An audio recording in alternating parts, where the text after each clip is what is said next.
Залишили за ґратами. Окупаційний Верховний суд Криму відмовив у задоволенні апеляційної скарги на арешт Асана Ахтемова, якого ФСБівці звинувачують у диверсії на газопроводі. Він залишиться під вартою до листопада. Засідання було закритим та без участі самого Асана. Той, за версією силовиків, на карантині, начебто через контакт з хворим на COVID-19.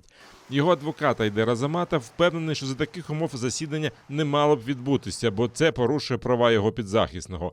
До того ж, адвокат мав намір розглянути заяву Асана про катування під час затримання.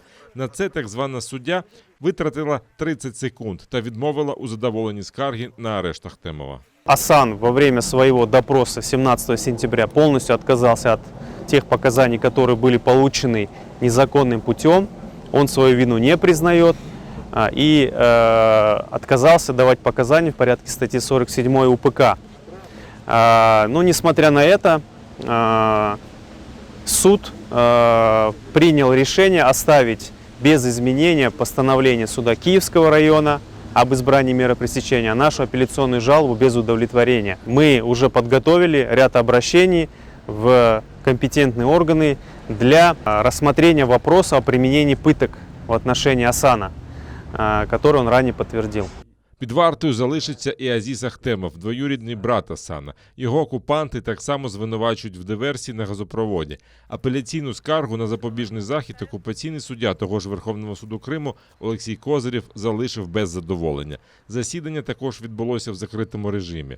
Як повідомив адвокат Азіза Іслам Віліляєв, його підзахисного до суду не доставили. Він брав участь в засіданні по відеозв'язку. Мы поддержали свои апелляционные жалобы, просили изменить меру пресечения на домашний арест.